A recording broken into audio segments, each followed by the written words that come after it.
The Kenner Star Wars figures from the 70s and 80s, from the original films, are really the first action figures that I started collecting.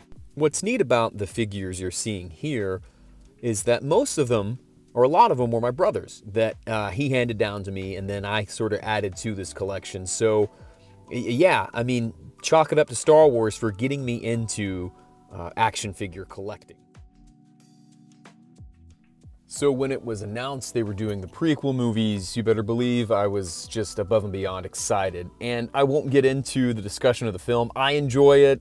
I know not everyone does, but it was a cool time. And I was so excited to see what new merch, new figures they were going to be coming out with. And it was a different time, man. I mean, the huge store displays, the hype. I mean, you'd walk into a Toys R Us or Walmart and the aisles were just decked out. Even Taco Bell got in the mix, right, with their kids' meal toys.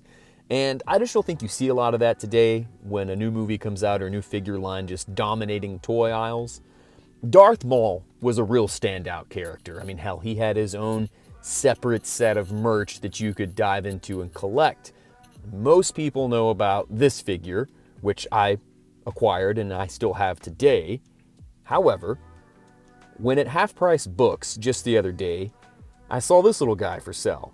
And upon inspecting the package, I was like, okay, he's got a cloth robe on. He comes with his little speeder. $10 is not bad. And I started taking a closer look at this thing, and I realized there was a bit more than meets the eye. This figure's speeder bike, the Darth Maul speeder bike, actually comes with a little Tiger electronic handheld game. And so I just said, hey, $10, I'm gonna pick this up. I like Darth Maul, probably my favorite character from Episode 1. And upon further research, this is actually an FAO Schwarz exclusive. And this figure's not easy to come by. And so when I looked up, and it's hard to gauge these things, right? When I looked up what this figure goes for, or potentially sells for, it's kind of all over the place. But at $9, $10, let's say, I think I got a pretty good deal. So what do we have here with this figure? It's your standard 3/4 inch scale Darth Maul with a cloth robe.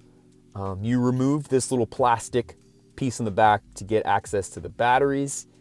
And you have this handheld electronic game that goes along with your figure. And I think that's an awesome little option, an extra thing that they did for this figure.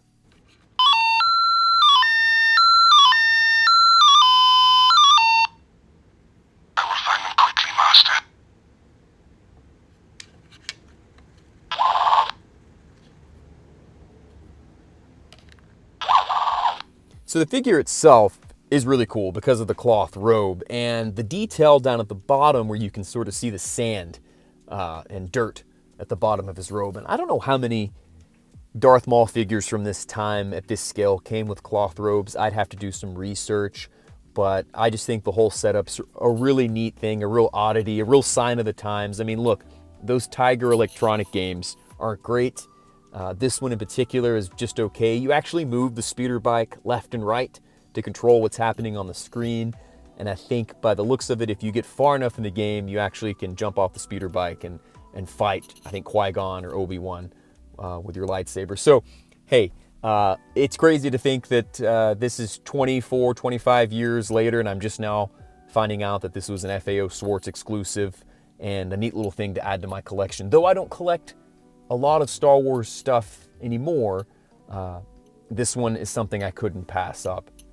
So good times. And maybe one day I'll show everyone what my Star Wars collection looks like, and we can talk about it there. But definitely let me know, are there toy lines you used to collect for but don't anymore?